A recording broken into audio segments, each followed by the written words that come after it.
बाड़मेर की सियासत में जोरदार गर्माहट हो गई है। कहाँ तो उद्घाटन होना था भाई साहब, यहाँ पीएम के आने से पहले रिफाइनरी में भीषण आग लग जाती है। अब उस आग के पीछे की साजिश, षड्यंत्र न जाने किसने की होगी, और बहुत बड़ा प्रोग्राम होने से पहले ही उसे ध्वस्त करने की जो साजिश रची गई, उसका इम्पैक्ट किस तरह से पूरी राजस्थान की राजनीति पर पड़ेगा, पीएम मोदी और पूरी बीजेपी पर पड़ेगा, और किस तरह से कांग्रेस को और रविंद्र सिंह भाटी को मिलेगा फायदा इस आगजनी का। चलिए करते हैं इन सारे मुद्दों पर चर्चा इस वीडियो में। नमस्कार, मैं हूं चेतना शर्मा। आप देखना शुरू कर चुके हैं संवाद भारत का। भारत के लिए बातचीत करने के लिए मेरे साथ मौजूद हैं हमारे editor in chief Varun Bhansali ji. तो वरुण सर, जिस तरह से आप शॉर्ट्स में देख पा रहे हैं कितनी भीषण आग लगी है, कम से कम आप ये मान के चलिए 20 दमकलें बुलाई गई, इतनी भीषण आग। अब उद्घाटन से पहले, पीएम मोदी के आने से पहले एक वीडियो सोशल मीडिया पर वायरल होता है हरीश चौधरी साहब का। वो कहते हैं कि काश मुझे बुलाया गया होता तो मैं गुड़ घी से स्वागत करता, किस तरह से आवाभगत कर सकता था मैं अगर मुझे न्योता मिला होता। तुरंत उसके बाद रिफाइनरी में आग लग जाती है, और इस तरह की घटनाएं कई सारे सवाल खड़े करती है।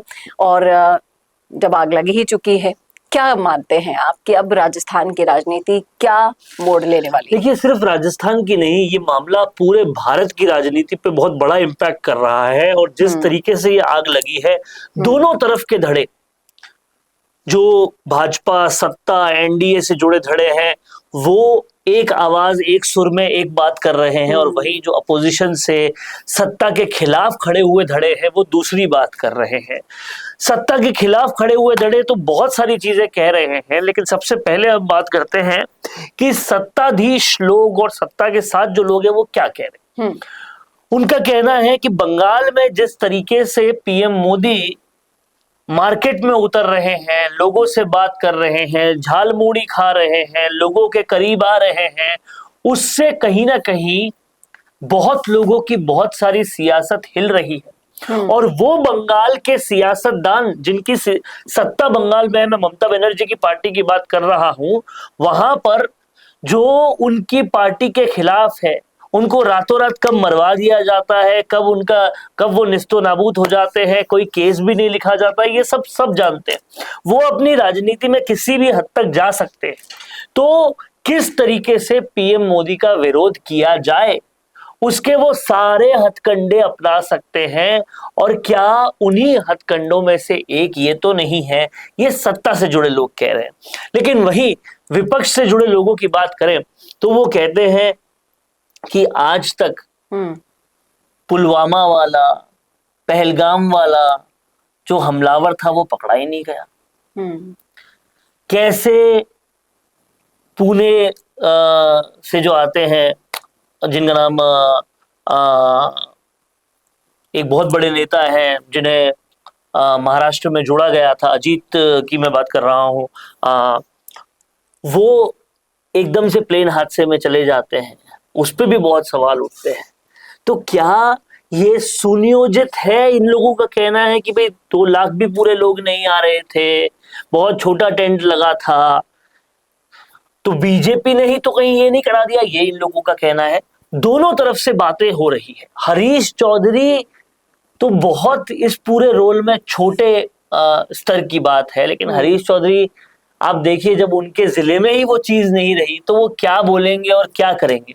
हालांकि हरीश चौधरी के पास बोलने को एक और चीज आ गई है कि बीजेपी जो उद्घाटन करने वाली थी इसका, वो अब नहीं कर पाएगी, और कहीं ना कहीं अभी भी हम पूरी तरह से बीजेपी को सुना पाएंगे कि इसका उद्घाटन नहीं किया। आपको याद होगा कि कुछ ही दिन पहले पूर्व मुख्यमंत्री अशोक गहलोत ने भी, जो उनका लगातार एक मुहिम चल रही है उनके सोशल मीडिया पर, और उस मुहिम में उन्होंने यही बात कही थी कि रिफाइनरी के साथ भी सिर्फ और सिर्फ इंतजारनामा हो रहा है, नहीं आ रही रिफाइनरी। उसके कुछ ही दिन बाद आ गया कि रिफाइनरी का उद्घाटन होने वाला है। तो कहीं ना कहीं उनकी कैंपेन फेल ना हो जाए, उनके धड़े की कैंपेन फेल ना हो जाए, इसलिए ये करा गया है। एक तरफ तो ये सारी बातें आती है, दूसरी तरफ ये भी बात आती है कि भाई रिफाइनरी के सबसे ज्यादा करीब अभी तक कौन था, किसके सबसे ज्यादा लोग लगे हुए थे जानने वाले, किसकी साठगांठ में सबसे ज्यादा अधिकारी थे, तब हरीश चौधरी और इन लोगों का नाम ज्यादा आता है। तो अभी सोशल मीडिया समेत हर जगह जो सबसे बड़ी डिमांड हो रही है वो हाई लेवल इंक्वायरी की हो रही है, क्योंकि अगर राजनीति की वजह से ये हुआ है तो जनता के 80,000 करोड़ रुपए लगकर ये रिफाइनरी तैयार हुई है। 80,000 करोड़ में आग किसने लगाई?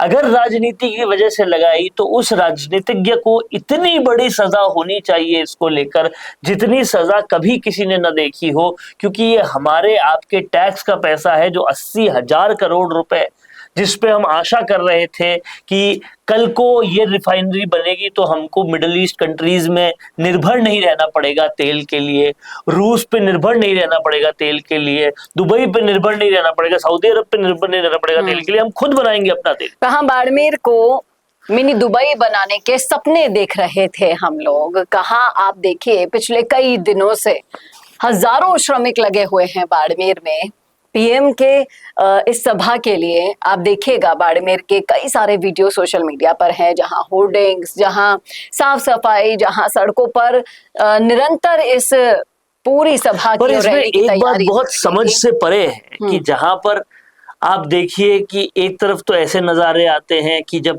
प्रधानमंत्री की यात्रा हो रही होती है तो जिस वेन्यू पे हो रही होती है उसके आसपास की शादियां भी रुकवा दी जाती है, फिर प्रधानमंत्री भाव में आकर उनकी शादी में जाके उनसे मिलते हैं, सब कुछ करते हैं। एक तरफ तो इस लेवल की सिक्योरिटी होती है, दूसरी तरफ आग लग जाती है जी। कहाँ गई वो सिक्योरिटीज?